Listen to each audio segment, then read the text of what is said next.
Welcome, brave listeners, to Wilhelm Presents Frightening Tales. I'm your host, Wilhelm. Tune in each week where I entertain my listeners with another dark and creepy tale of the paranormal, donated by authors from around the world. If you're an author of some paranormal fiction and would like to share a story with my listeners, submit one at frighteningtales.com. And while you're there, tune in for more than 40 hours of previous content. Today's episode is written by Justin Alcala. You can find his novel, A Dead-End Job, on Amazon and Barnes & Noble. I'll provide a link in the notes. What happens when death needs a vacation? He takes on a hitman as an intern. Check out his humorously dark tale of Buck the Hitman as he slays those trying to cheat death in return for sparing his naughty soul.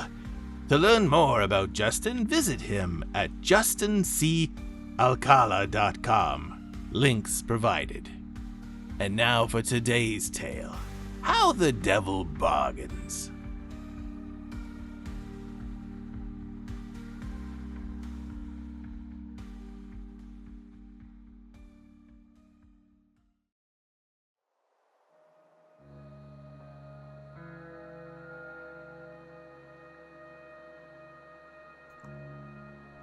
Ben Marlowe died a year ago on Halloween night.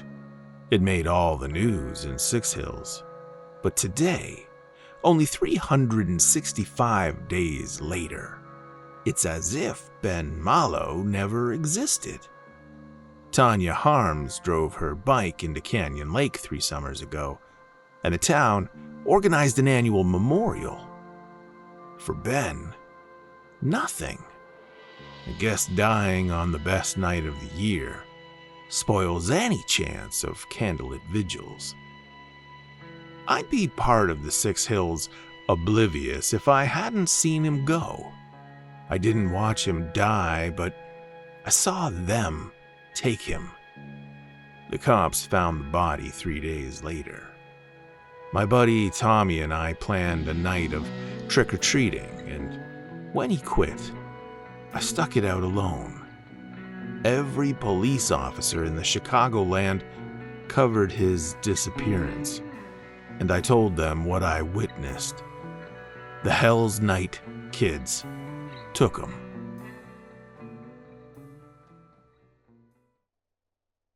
Mrs. Stone decorated the 6th grade classroom as if she taught babies. Kittens in masks and the ghost of Charlie Brown festooned our 1991 calendar wall. I struggled with a headache from my late night and was unaware of Mrs. Stone's umbrella-twirling entrance until students applauded her Mary Poppins attire. Our class, filled with several Beauty and the Beast bells, a litter of teenage turtles, and one cousin It, didn't know the danger they were in. There'd be another dead kid by morning if Tommy and I didn't stop it. "Brandon, you asleep?"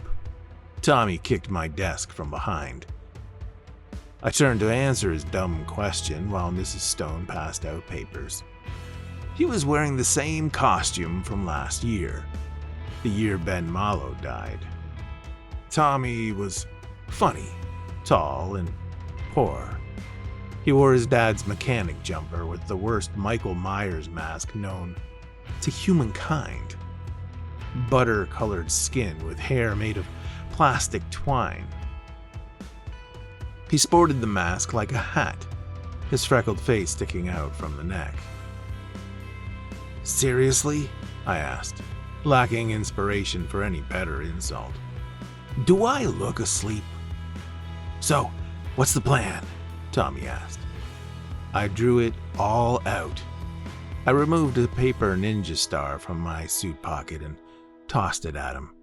Tommy unfolded it. I followed his eyes as they read my multicolored diagram before Mrs. Stone reached my desk. "Another C+," said Mrs. Stone. "You'd get an A if you studied for once, Mr. Charlie Chaplin." "I'm Edgar Allan Poe," I said under my glued-on mustache. "Of course you are," said Miss Stone.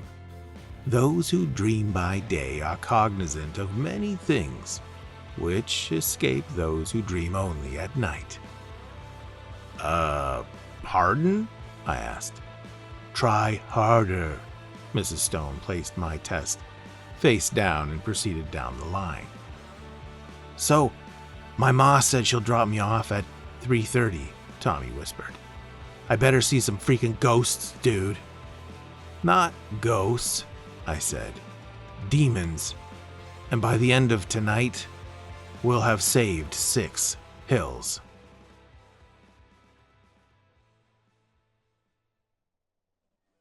I was the school bus's last stop, but still beat Tommy's arrival. Grandma slept on the Lazy Boy, reruns of Matlock on the television, and the cheapest, vilest candies in a bowl next to her. I hurried to my room and grabbed my prepared pack, rereading the photocopy I'd made at the library. Halloween Blitz. Leaves 2 dead, read a time-worn headline. I'd highlighted the words I needed. Johnny Morant and Dennis Malcani. If Tommy thought I was crazy, it was all right with me. But I needed him tonight. He'd been shaving since 4th grade and was already taller than most dads. He was my muscle, essential for stopping the Hell's Night kids. The front door rang, followed by 3 kids on the glass. I looked outside my bedroom window and spotted a station wagon parked in the street. Tommy's mom watching my house from behind the wheel. Trick-or-treaters stirred in the streets. I hurried down the stairs past my snoring grandma and opened the door. Tommy turned to the station wagon and gave a thumbs up before his mom rolled away. Ready? I asked. Let's fill her up. Tommy flaunted the Scruff McGruff crime dog bag we received from school. Come with me. I have something to show you. We made our way behind the house, where the bones of my grandpa's old 57 Chevy sat next to a rusty shed. I pried the dragging door open and flipped on the string light. Dude, you made all these? Asked Tommy. Take your pick. I waved to the wall. My arsenal was a broken rake pole sharpened like a spear, pipe and rope nunchucks, and a Nintendo Power Glove with a steak knife duct taped along the knuckles. The flagship of my collection was a real Molotov cocktail my cousin Jason made for me over the summer.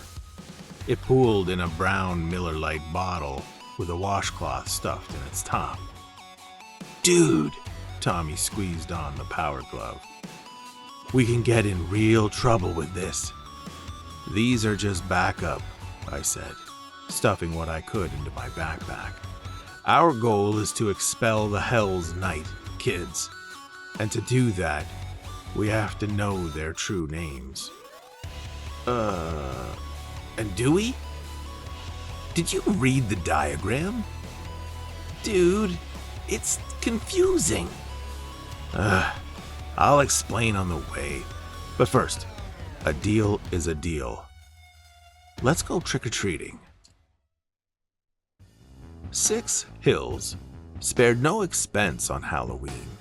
A magazine featured our town's decorations a bunch of years back, and it grew bigger each time. Tommy and I hit the rich houses first, where parents polluted lawns with pumpkins and cheap robots.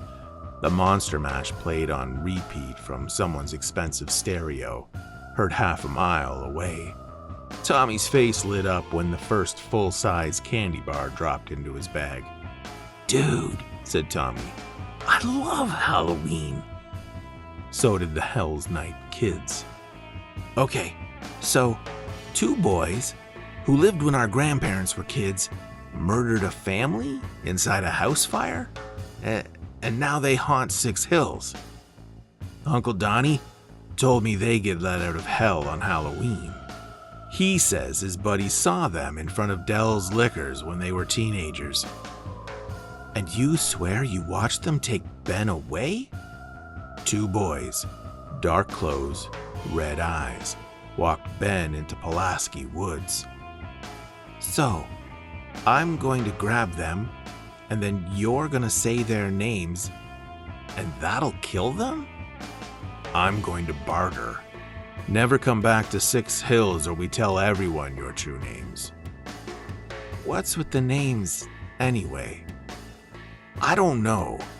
It's supposed to give power over demons or something. Whatever. Just remember the deal. I get your candy. Yeah. Let's finish up before it gets too dark. How do we find these kids? The scene of the crime. It began like it did last year. Mackinac Street wasn't as nice as the plush side of 6 Hills, and the kids were already going home. The sky went from bruised to black with impetus, a trademark of Illinois autumn. Tommy and I crunched through unraked sidewalks until reaching a houseless lot of slippery elms that drew into Pulaski Woods.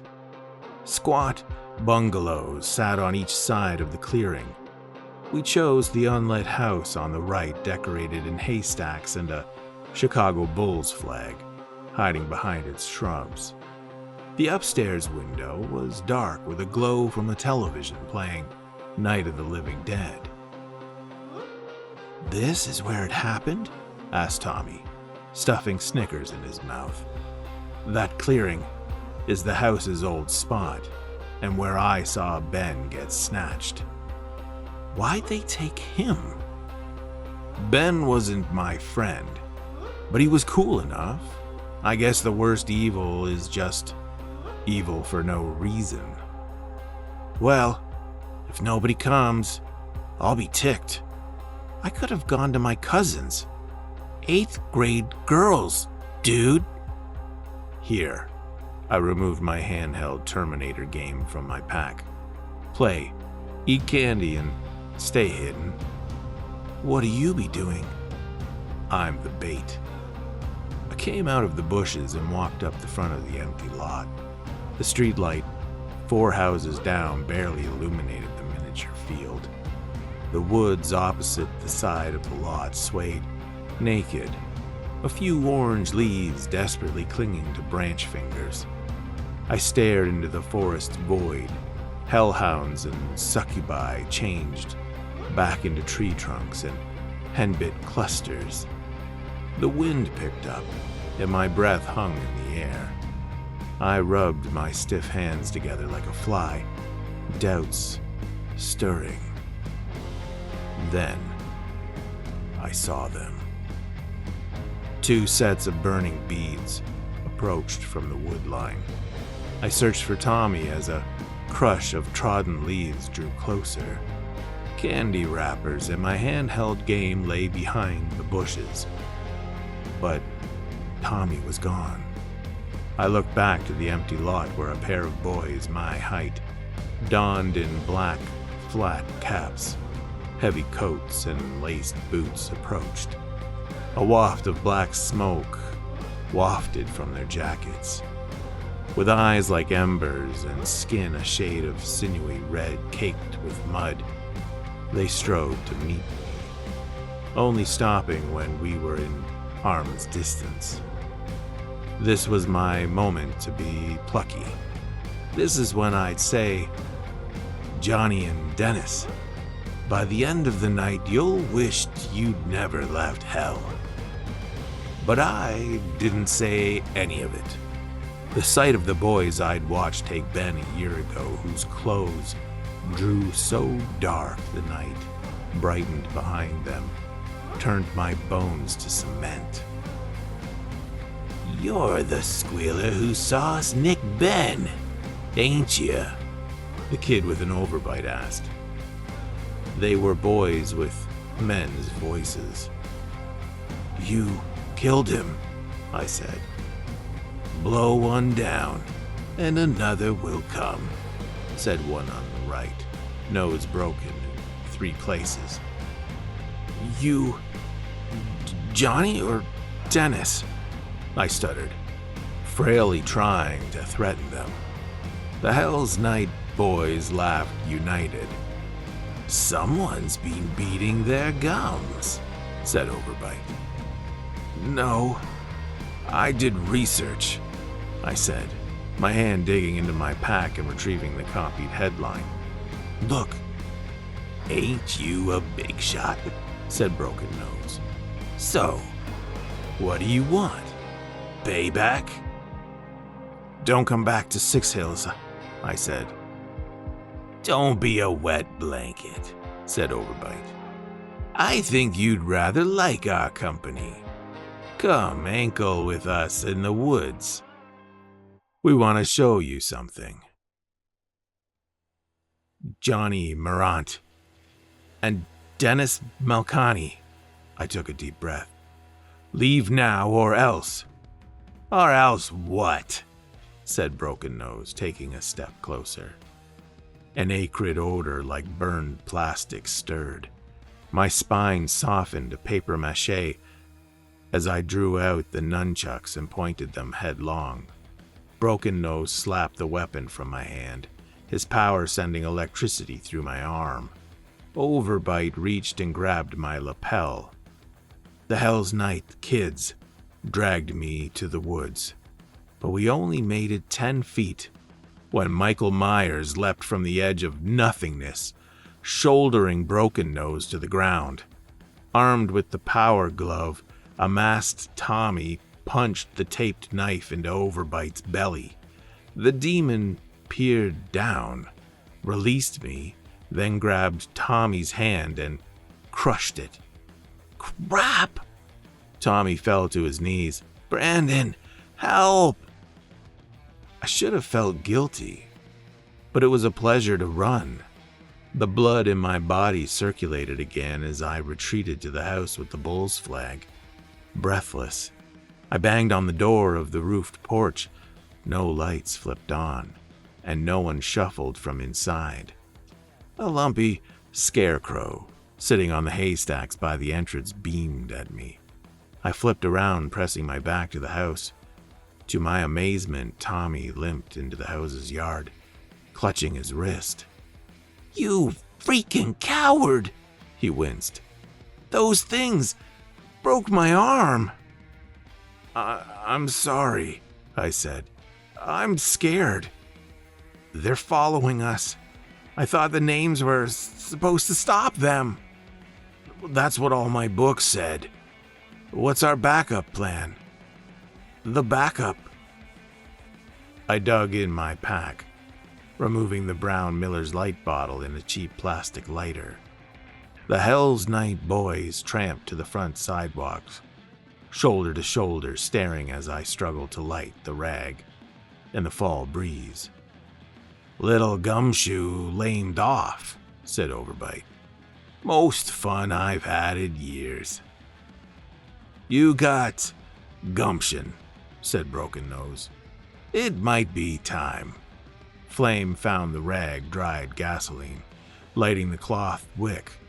I lifted the bottle in the air, its glass blazing. "Last chance," I said. "Johnny Morant and Dennis Malkani, go back to hell where you belong." "We didn't want that house to burn," said Broken Nose. "But the devil doesn't spare fools." "But he does like deals," said Overbite. "What are you talking about?" I asked, my palm hot with agony. "You'll see," said Overbite. "Now, don't resist." The twosome stepped forward without flinching. I tossed the bottle towards the Hell's Night kids, but the porch's roof intercepted my toss, returning the bottle. Glass shattered on the haystack behind me, stirring a near-instant blaze. Tommy and I retreated from the porch bonfire, halting in front of the Hell's Night kids. The demons grinned with mustard-colored teeth before closing their eyes and inhaling a deep, pleasure-laced breath. A light flipped on upstairs, and then a scream echoed from within. I turned to watch the mounting firestorm, shocked and horrified at what I'd done. "Where'd they go?" asked Tommy. I turned to face the Hell's Night kids, but they were gone. My feet locked up as an emptiness filled me. A pair of pajama-clad neighbors from across Mackinac Street rushed out hollering, words my ears wouldn't let me hear. A passing car stopped and a family of good Samaritans hurried out to help as the bungalow burned. Our escape was cut off by the neighborhood gathering around us. The headlines read, "Halloween pranksters kill 2. The fast-spreading fire left the retirees inside helpless."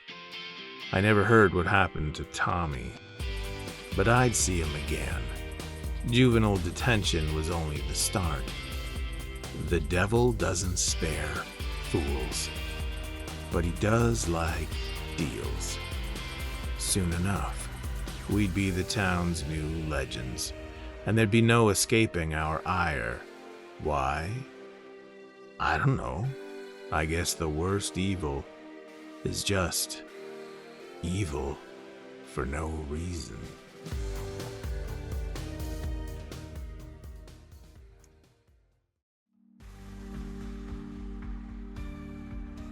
Thank you, brave listeners, for joining me on another dark story. I urge all my listeners to go out and find more content by our weekly author, if you're not too timid. If you enjoyed today's story and you've tuned in on YouTube, please click the like button. And if you don't want to miss further stories, click the subscribe button. And if you are present today on Spotify and enjoyed the story, you're only more than welcome to leave a comment. And if you're on Apple Podcasts, please leave the show a rating as you see fit. All these little things help the show. And wherever you listen, please do me a favor and share today's story, if you can. Then tune in next week for another frightening tale, if you're brave enough.